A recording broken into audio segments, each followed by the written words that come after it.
Shabbat Shalom to all of you. We are going to end it this week with this Shabbat with the fourth book of the Torah.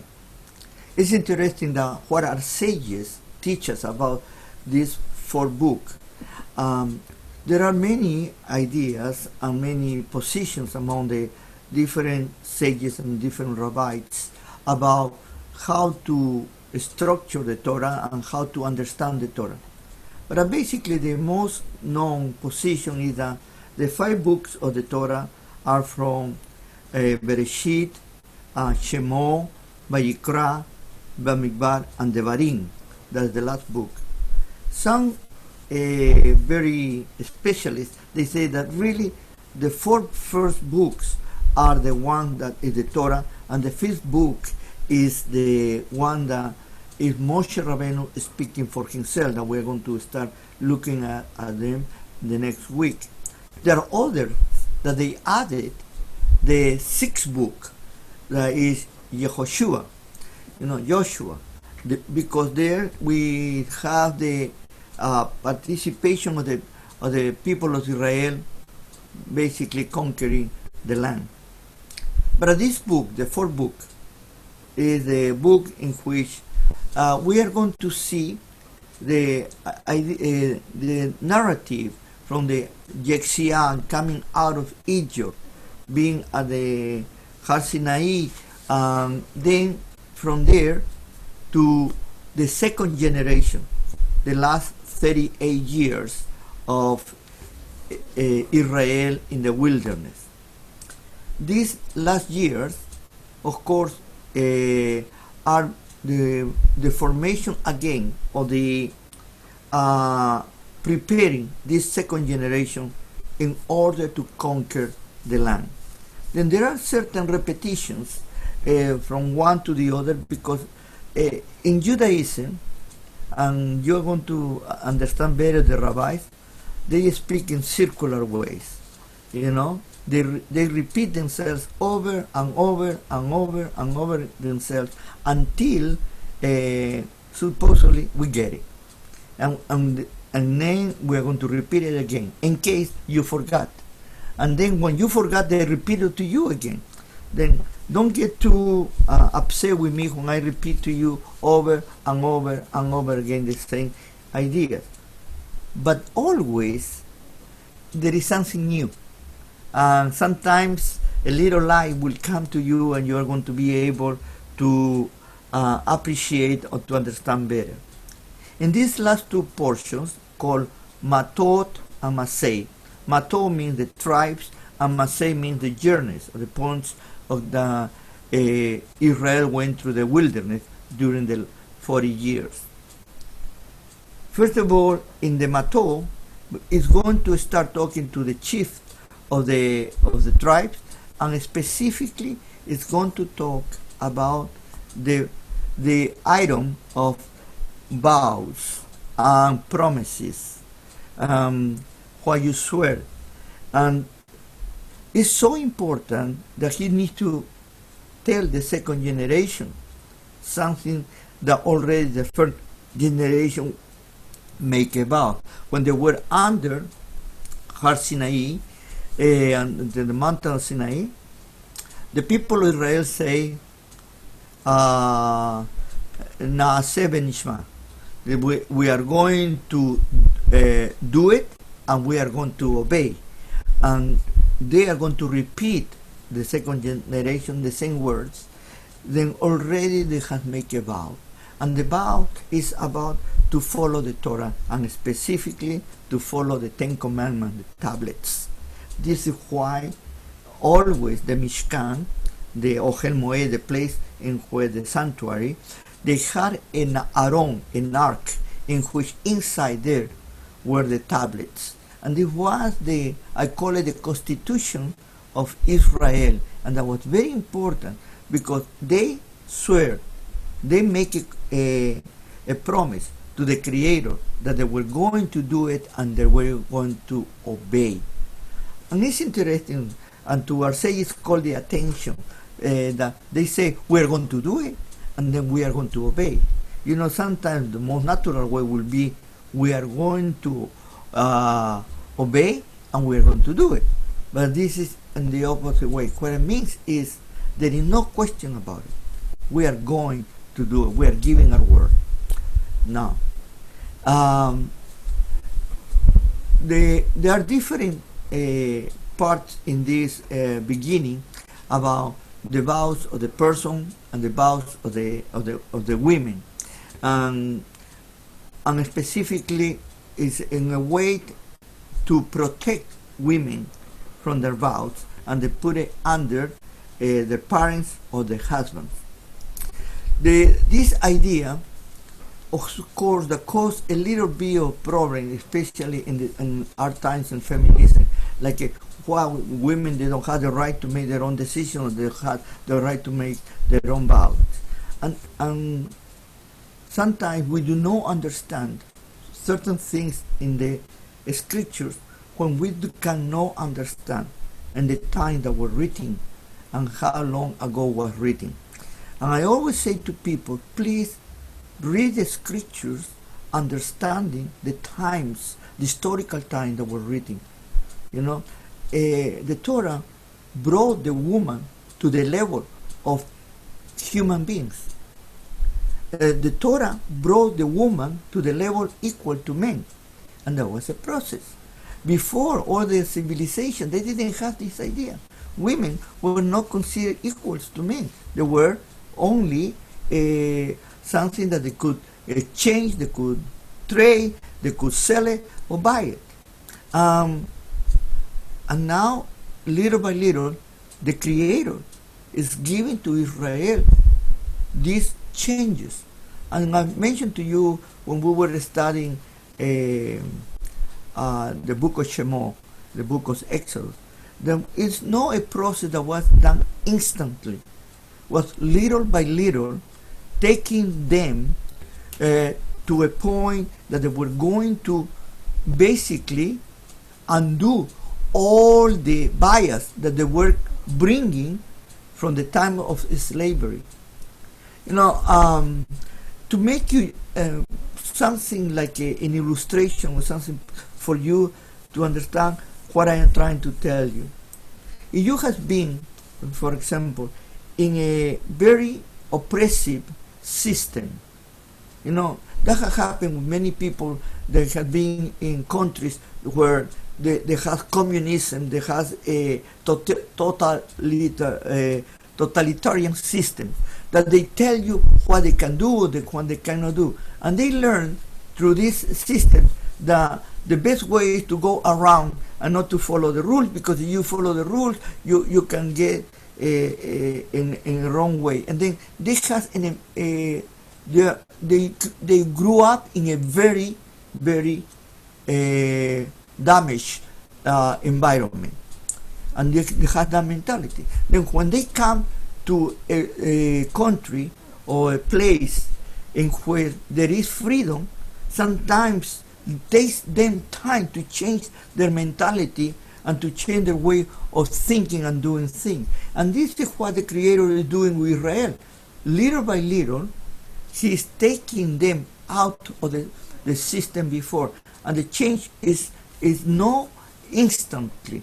It is a change that is done by moments and in a very careful way. There is not an instant change. We live in an environment, we live now in a medium in which everything is instant. We have instant coffee, we have instant everything. You know, everything needs to be yesterday. You cannot wait. When you, I remember not long ago, at least 10 years, when for the first time I had my computer and I got in the computer, and to wait 10 minutes for the computer to start, it was like instant for us, no? Today, if you wait 1 second, do you say, what's wrong with this computer? You are totally in different environment. You have changed. Everything, you know, you do things right now that 5 years ago was not possible. And sometimes we do not realize how we are changing. And we are not prepared to those changes sometimes, and we jump. And the Creator took by the hand Israel as a baby, little by little, taking out, purging them from the environment that they were living. And the keeping your word was very important, and it is still very important for us today, because what you say is what you are, and people see you for what you say, because people hear you, and people are going to judge you, or they are going to look at you for how do you talk, what do you say. Then your word is very important. And what happened? That the Creator is trying to teach Israel. He's trying to teach Israel, this second generation, that what they have promised, they need to keep it. Whatever they say from their mouth, they need to keep it. And if they didn't keep it, they were not trustworthy. They lose their the sense of trust, and the people wouldn't believe on them. And Israel needed to be an example to the rest of the world. Israel was created to be Or Legoyim, to be light to the world. Because of that, it was very important is you promise something, you must do it. Then is Yeshua, a great teacher and rabbi, who told us that our yes needs to be yes and our no needs to be no. Not to make it bigger than that. And this is a lot of wisdom. Don't promise something that you cannot fulfill. And don't try to get involved in everything that you cannot take care. Be sure when you say something, it's because you are going to do it. Once you say something and you don't do it, most of the people are going to lose trust in you, and you are not going to be considered the same person than before. And this is very important about keeping your word. And your word has power. And this is another essence that we can get from this message. How powerful is the word? We have heard about the Lashon Hara, the evil tongue. And we know how strong is in the scriptures to be careful not to speak against anybody, because the power of the word is very strong. The word in itself has a lot of weight. This is a part of this beginning at the ending of the book of Bamidbar. After that, they're going to talk about and this is a word that is hard, but is in the Torah, about vengeance. And it's vengeance against the Midianites. Some of the rabbis asked themselves, why the vengeance is not against Moab and only the Midianites? Some of the rabbis, they tell us that one of the reasons is because Moab had a real fear. They had heard, what Israel was coming through and how he was killing and destroying and other nations, and they were conquering them. But Moab was no part of that territory that they wanted to conquer or they wanted to take. And they went to talk to them and say, we're going to pay you for passing through this, and they were afraid of them. There was at least fear. But with the Midianites, and we know about the story of the Midianites, especially with Moshe Rabbeinu. His wife, Zipporah, was a Midianite. And his father-in-law, who instructed him, was a leader among the Midianites. Then there were a lot of relationship. Pinchas himself, his mother, Elazar, the Kohen, Hagadol, after Aaron, the father of Pinchas, was married to Putiel, the daughter of Putiel, who was Jethro, or a Midianite. Then they had a relationship And suddenly, you see these Midianites having this desire to destroy Israel. You know? And here comes the idea of sinak chinam, free hate. Maybe they felt that they were not considered the same as Israel, or that was envy, or whatever it was. And when you try to destroy somebody only for the sake of envy or for the sake of hate, the repercussions are even worse. And here our Creator is telling Israel, these people trying to destroy you, and they were using their own women in order to entice you to be unfaithful to me. They deserve to suffer the consequences of their actions. And they sent to the war against Midian, and Pinchas is going to be taking not only the ark that is always taken in the battles, but he was going to blow the shofar, the trumpets, and there was a part of saying, you are going to pay for what you did. And what the people of Israel does, not only they kill all the men, but they take they kill the women. And what is interesting is the women were the ones that enticed the men, but they keep the women.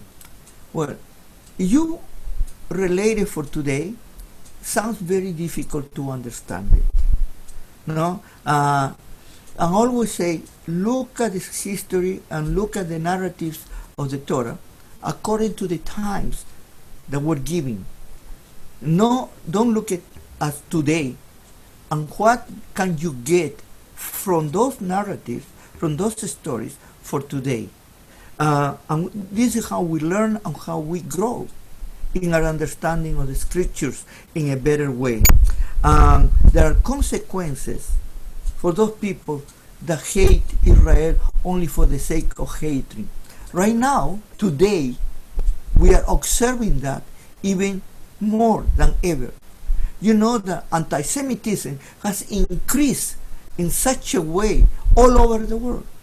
A free hate, sinak chinam, against the Jews. You know, only because they're Jews, against Israel and against the Jews. You know, anti-Semitism is totally spread out. We are blamed for all the evils in the world. Doesn't matter what we do, we are blamed. You know, we have been, people don't understand, but Israel has been a slave. Israel has been trying to be destroyed. Israel has gone through Holocaust.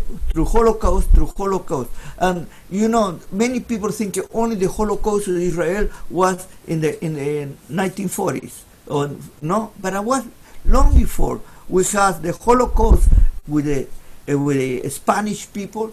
We had the Holocaust with the English people. We had Holocaust with the pogroms with the Russians.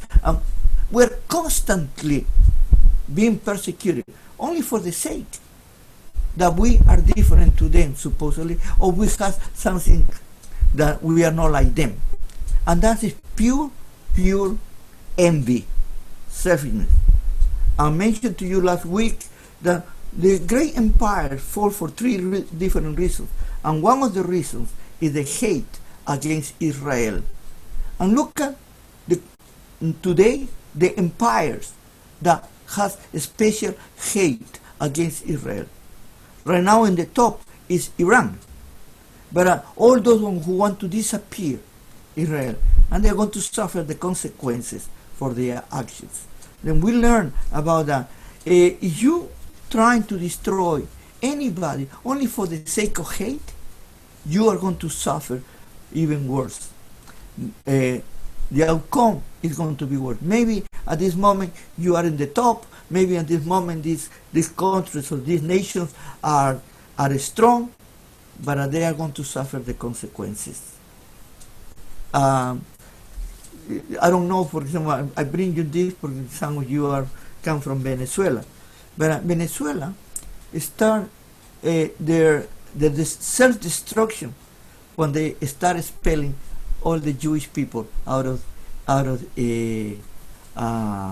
Venezuela, and they are going to suffer the consequences because what they are doing. And most of these countries who are totalitarians, that they are like that, the first country that they are going to hate is Israel. It's not interesting? Well, the Sinachim now. Then we go to the next, and before we end this portion, we have 3 tribes that are going to decide that they don't want to cross the Jordan. Almost at the beginning of the conquering of the Promised Land, they decided to stay on the other side. You know, the Reubenites, the Gadites, and the half tribe of Manasseh. This and Moshe Rabbeinu, of course, he get upset because everybody was going to fight for the conquering of the land, and they make an arrangement. They're going to leave their animals and women in the pastures with their animals, but they are going to go, the men, to keep fighting for recovering the land. Now, here also we have a very interesting principle that can be applied to us today. The Creator guides us, tell us the direction that we need to go, but He doesn't put everything in a magic carpet or in a golden carpet or in a red carpet. No. What He does is He says, this is what you need to do, and this is what you need to conquer, or this is how you're going to obtain. But it's your work. We are the one that we need to do it. He doesn't do it. He is not the hocus pocus God that makes the magic and say, you know, Israel, you get it. Totally the contrary. He gives us the responsibility to work. Coming to the second part in Masei, that's the journey, that is the last parashot, we're going to see the points, as I mentioned, 42 points of in the 40 years of wilderness Israel has been passing through. Some of them we don't even know where they are, but what is not important the geographical situation, but what is important the meaning of this point, and each one of them has a meaning. Something happened to Israel, and this is for Israel to learn about that. When they go in the wrong way with the Creator, there are consequences and there are sufferings. And your journey, instead to become shorter, become longer. Now, today, it's very popular now that we are becoming more to the idea of socialism and progressive socialism and all this idea, liberalism. You know, and it's very popular now. It's, especially these advanced countries like the United States and Canada, now they want to go back to, supposedly, to Marxism or communism. And sometimes they say, who has brainwashed these young people to think in that way? They do not know that Marxism, socialism, all those groups, they do not allow you to think for yourself. They promise you ideas, you know, like everything is going to be hunky-dory, everything. Don't worry, we do everything for you. The only thing that you need to do is to be there. We provide you housing, we provide you food, we provide you work, and everybody is going to be equal. Sounds so beautiful. I don't need to work. It's going to be free medicine for everybody, free everything is going to be free. You know? You get there, and everything is you sell out to them. You become a slave of them. But they don't understand, because I like every free handouts. We are forming a generation It's very sad to tell you, but it's a generation of entitlement. A generation that think that they deserve whatever is theirs. And the Creator today is teaching us through the different journeys that everything that you do, you need to work. You know, if you don't work, you don't eat. No, but they don't like that. Everything is handouts. And they go and they think they have the right. I have been doing a family counseling, and one time I had a family, and the child of the family said to the father, to the parent, they say, I didn't ask you to be born. You brought me here. You pay for it. You know, it's that mentality. Today, certain children, they believe that their parents owe them something for being their children. Instead to be grateful to have life, they say, why you brought me here? I didn't ask you.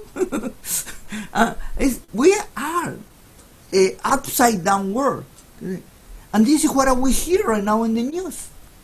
And everybody supports those ideas. And I ask myself, are these people with brains or what?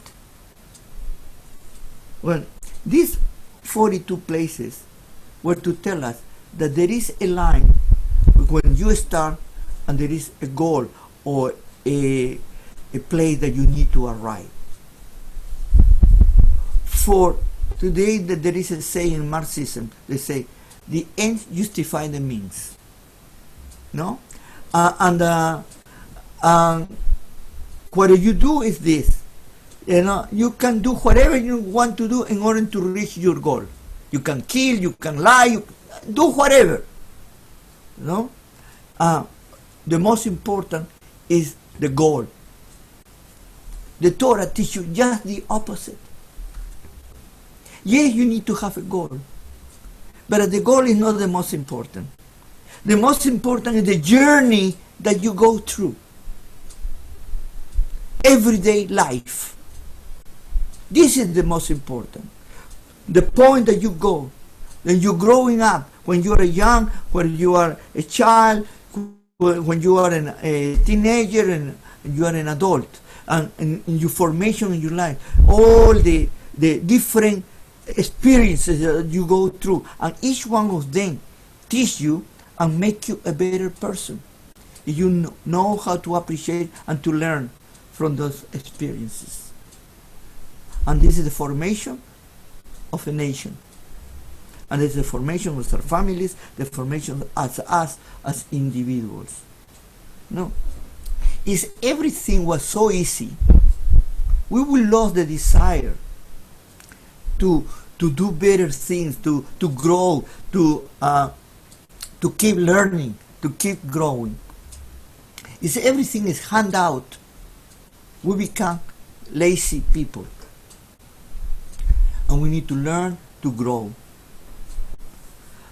Everybody has the right to have an opportunity. Everybody has the right to experience things that are good for them to grow. But handouts is only for those ones that they cannot take care of themselves because of some kind of inability or some kind of handicap. But for a regular person who has everything on his side, why do you need to give handouts? The governments today, they want to create you dependent of them. In that way, they keep you with handouts, and you think that they're doing a favor to you. But the truth of the matter, they are taking from you the desire to be somebody. And they annul you, and they make you a subservient, almost a level of slavery. A slave, they cannot think for themselves, they cannot do anything for themselves. They need to depend on the great master. And right now, the nations are trying to make us all slaves. The Torah teaches totally the different point of view. That God gave us Bechirah Hofshi free will in order to exercise our capabilities and minds. You know that we are the only species. If you want to be with those guys who believe in evolution and things like that, no?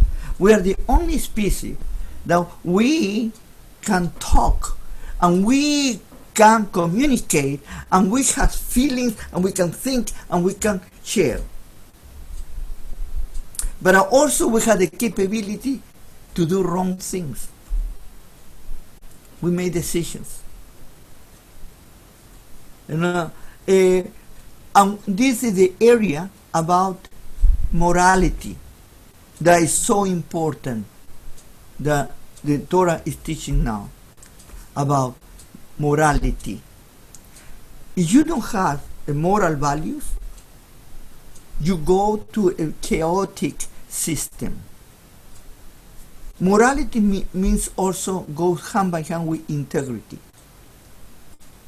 Now, we ask ourselves how we are able to obey the rules, no, or the laws they're giving to us. And there are two ways in the world that we look about keeping the rules or to be obedient. One is by power or by punishment. No, if you don't do this, I punish you. Then you obey because you're going to be punished. The other system is by persuasion, enticement. If you keep these rules, I give you a reward. I give you money or give you something. I give you a prize. And these are the two ways about keeping supposedly the order. But the Torah teaches something different. The Torah teaches something that to me made me think over and over again about my condition as a human being. It's about not by enticement, not by being forced, but my personal moral decision, by my integrity. I do what is right because that's the way to do it right. Not because it's convenient to me, not because I'm going to get money or I won't be punished, but I do it because it's the right thing to do it. This is what the Torah is teaching us from the beginning. That we do not need to be bought. We do not need to be enticed. We do not need to be threatened by doing what is right. That needs to come out of our hearts. And we are in a constant internal battle about that. Do you remember the 4 steps that I gave it to you from the beginning? Emunah, faith. Then the second one, bitachon, trust. No, with emunah, you have faith. The bitachon is put your faith in work, not only talking but doing. No, and after doing what it means, it comes. The Creator has given you Bechirah Hofshi, free will. That means you have the capability to decide. What free will comes brings responsibility, and that responsibility at the end, the final step is kavanah, the intention. And what the Creator judges to all of us? By the final step. He judges by our intentions. There are people that they can play the game that are very goody, but the Creator is not being easily deceived like many people will think we can deceive the Creator. He knows our hearts. That's what he measures. Our kavanah, our intentions. You can be the most religious people in the world. You can be the most dedicated person on something. But if your intentions are not the right ones, have no any value. Some religions they teach you, only you try to do good and that's okay. You know? Do good works. Good works, give me a break. It's the intention of why you do it. Not only for the sake of doing it, it's that you care about others. Not only about yourself. And then you take away this reason that I am doing because I want to receive a reward, or I am doing because in that way God doesn't punish me.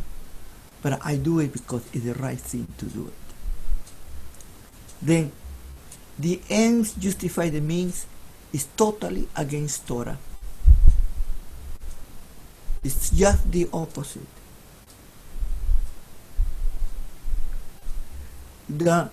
Our means need to be accordingly with what is right.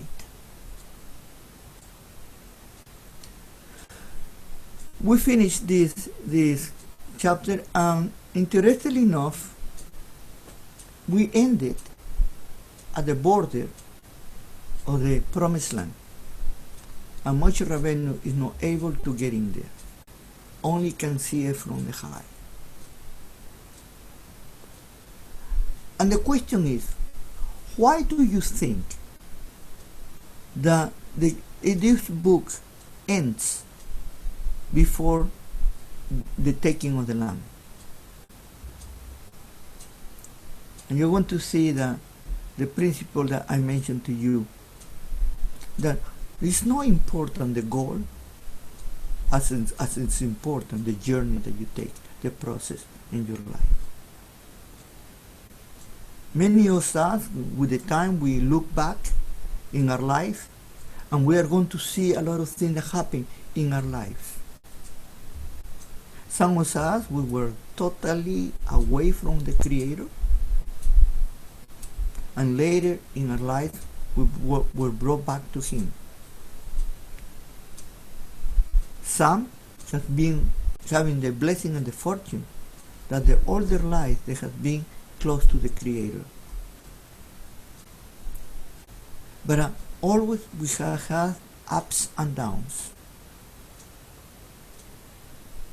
And if we can remember things that we do not like even to remember because we are ashamed of what we have done, we can say, thank you, God, because you have given us the opportunity to make it right. To me, the saddest part will be when I ended my life with a lot of things hanging up there without being put it right. All of us, we have, like I said to you, are ups and downs. But that doesn't give us an excuse to close our eyes and not to see anymore. Totally the contrary. When we look at our past, we look behind. We need to be grateful that even though we did wrong, we have learned from those wrongdoings. And we don't need to repeat it again. That we have make it right with the Creator and make it right with those who we did wrong. Don't hold anything against anybody. It's so easy to get to hate, and it's so easy to dislike people. It's so easy to say, I don't like this person, you know. And there are people that are not very lovable, let me tell you. But you need to put it in the hands of the Creator. He is the just, righteous judge. Put in their hands. Sometimes we do not know what other persons are going through. And sometimes it's very easy to judge others for certain actions. And the only thing that we can say is, oh my Creator, you are the one that can take care of that. Help this person to see the things in the right way. Or open their hearts. take away the hatred that they have inside, and little by little we are going to be influential, because when you treat others in the right way, you are going to be treated in the right way too. Not because we have different opinions, not because we disagree on something, make us enemies. And I like this, sometimes I say, at this time when I have friends or people that I talk that we have different points of view, at the end I need to say, well, we need to agree that we disagree.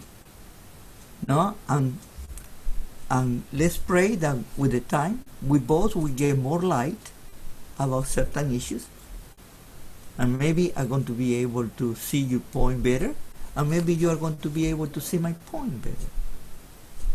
Do not get yourself close-minded. Be open-minded. Allowed to listen to other people and check the values of what they say. Not because they are very liberal or no, they are all evil. Totally the contrary.